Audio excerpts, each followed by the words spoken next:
The motherfucking saga continues. No question about it. Do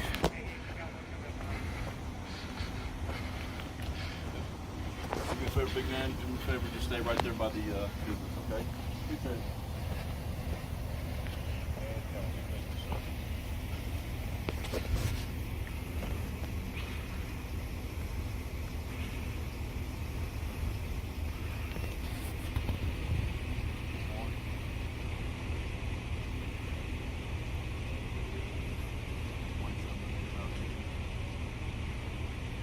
If you're a passenger, you don't have to identify. Voice alone can't be deemed interference. Yes, it is interference. You think Voice alone can't be. What's your name and badge number? It's printed on my shirt. Move out of the way. Are you trying to intimidate me? I'm not trying to intimidate you. So why are you so close to me? Okay, give me your ID. You've interfered with an investigation. If you refuse to give me your ID, you're going to jail. Hey, go ahead. Get your supervisor on the scene. I don't need a supervisor. You can see him down at the jail. You're going to jail for interference. What's interference? Just so you saying my interfering with my investigation. All right, he got his. Back. All right, he got his hand. You have no right to interfere with an investigation. He put his hands on me. Can I put my phone in my pocket? So deprivation of rights under the code of law. No, not at all. I have a right to record. You do. You can record. I don't care. So you saying because I said something that's interfering? You can stay away. Get your supervisor on the scene before you make a big mistake. Okay, get your lieutenant on the scene. You're going over to my car. 3106. We have another 95 out here. So you telling me is your body cam? Is your body cam on? Okay, you think you know the law? So you go into my pockets right now. Yes, I don't consent to searches or seizures. You are interfering with my investigation. I don't consent to search. Get your super. So you turn my phone off too? I did, yes. Okay, you turn. don't have an ID. Unless you are lawfully arrested, you're not required by Texas state law. You're not required to identify yourself unless you are lawfully arrested. So, in my mind, that was an unlawful arrest. Clear cut as day. Video of Killeen police arresting a man for obstructing or interfering with a police officer, raising a lot of questions tonight. As you might imagine, it is sparking a big debate all across social media. Tonight, 25 News reporter Jarrell Baker breaks down what exactly happened. If you're a passenger, you don't have to identify. Hey, you are now breaking the law. Did these Killeen police officers cross the line? It's a question some people on social media are asking tonight. You have no right to interfere with an investigation. He put his hands on me. After officers arrested a bystander filming a traffic stop Saturday morning. I have a right to be there, I have a right to record, and I also have a right to free speech. The man arrested asked to be called the public, but doesn't want to release his name. Yeah, they was about right over there. He says he filmed the traffic stop for his media outlet, and so the people involved would have the footage. I saw them, talking with some of the guys that was in the back of the vehicle. And these are like young kids, so I know that they don't know their rights. But once he spoke up about the officers asking passengers for their IDs, if you're a passenger, you don't have to identify. The public says the officers turned on him. Get your supervisor on the scene. I don't need a supervisor. You can see him down at the jail. You're going to jail for interference. They abandoned the whole stop just to pluck a cameraman off a public sidewalk in the United States of America and kidnap him and put him in a box. The public says he was charged with interfering with or obstructing an officer. Former interim police chief and criminal justice expert Dr. Tammy Bracewell says, it is broad. However, you have to be able to show that it did interfere or it did impede.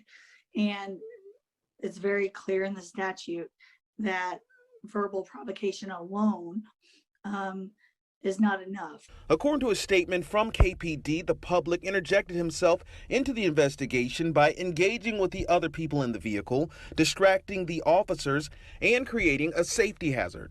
At the end of the day, I'm standing on a public sidewalk and I'm exercising free speech. That's it. There's nothing else to say. So we're good upstairs. Got the thumbs up.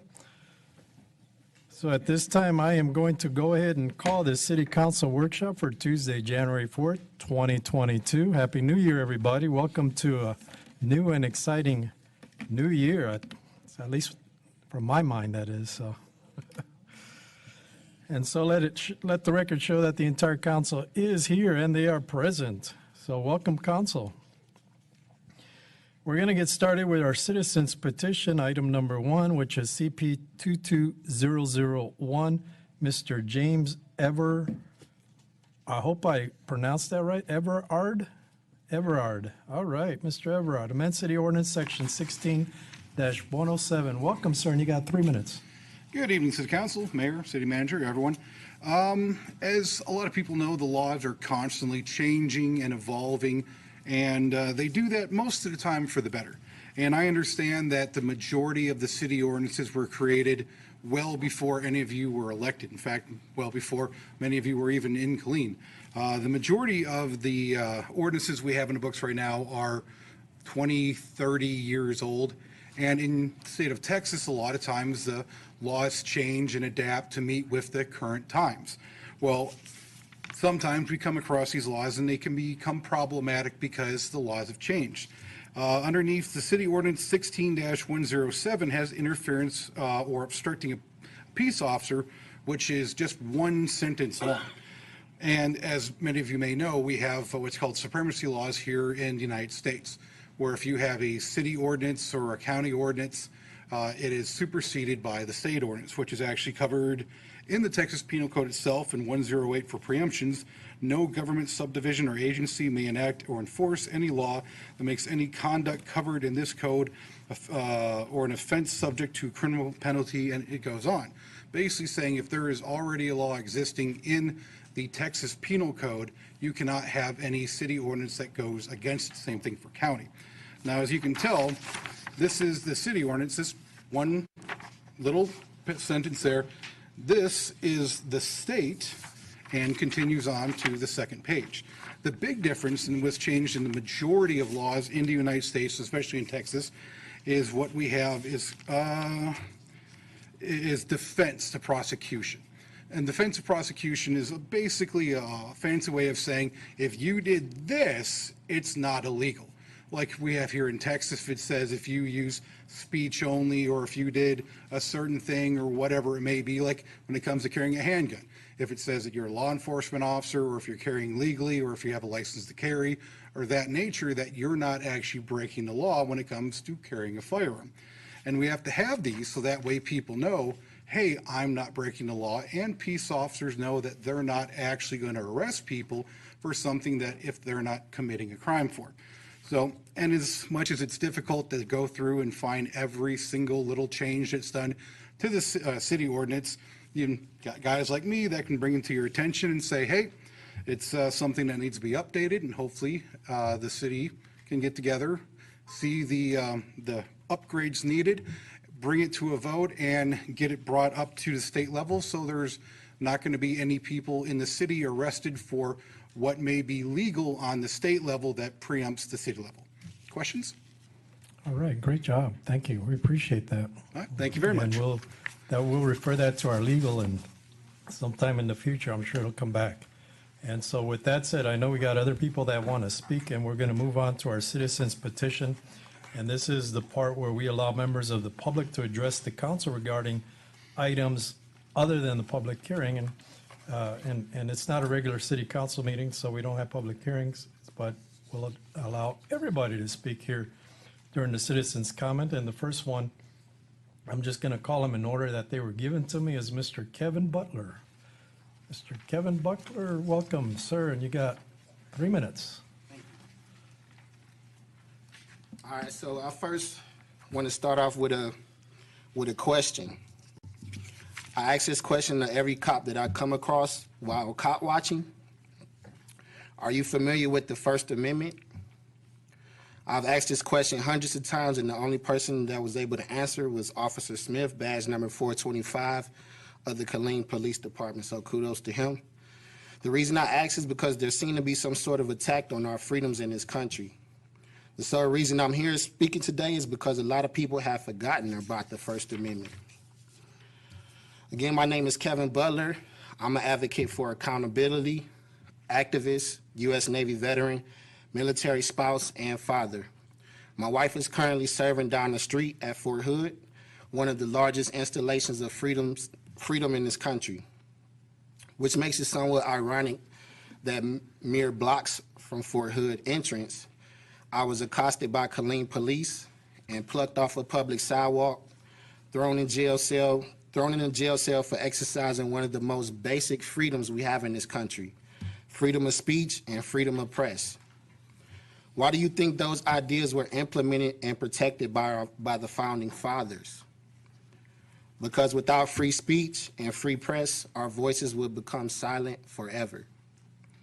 I did nothing wrong, nothing illegal. This has affected my family mentally, financially, and emotionally. I now have to take time away from family to clean up the mistakes of people sworn to uphold and protect our constitutional rights.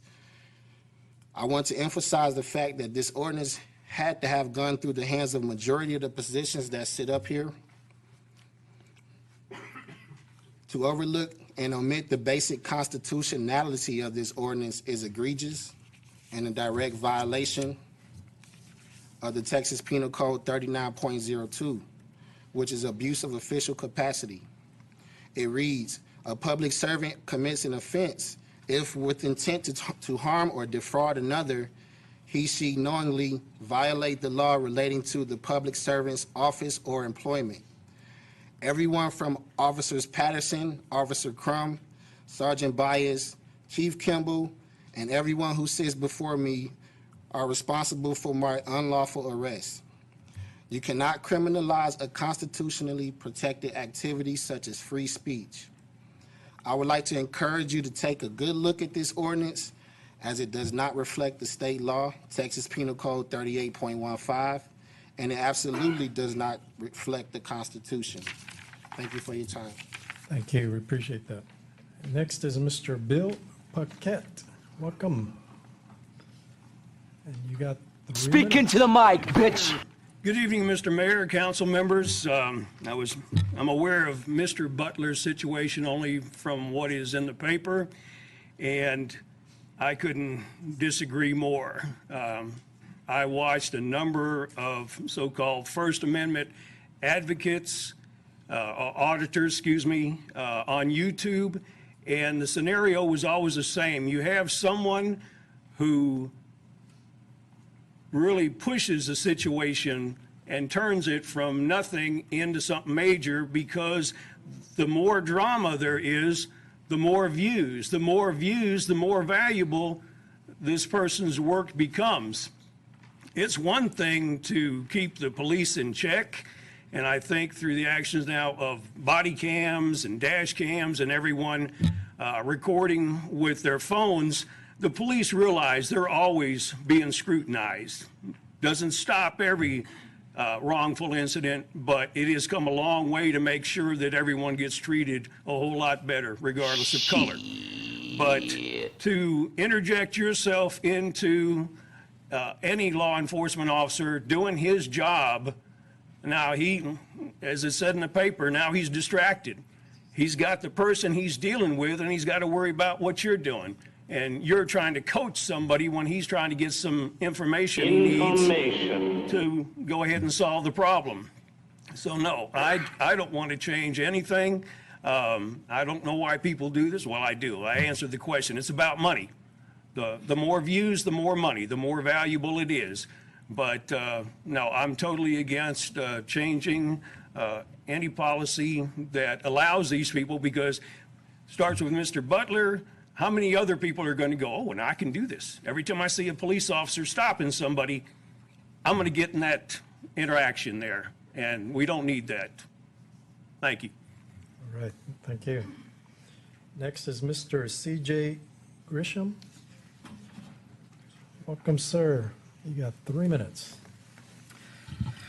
Thank you, Mr. Mayor, members of the council. I gave you a document that is what I was going to read from. And what that is the code that Mr. Everard talked about is unconstitutionally vague as written. It needs to be changed. What I've provided you with is some points of law, the Citizens Participation Act, Carney v. State, which is an appellate court that covers this area, as well as a Fifth Circuit Court of Appeals case that ruled directly on exactly what Mr. Butler was doing. It is on point that he had a right to film the police. He didn't get involved in anything. He was standing on a sidewalk and he was talking.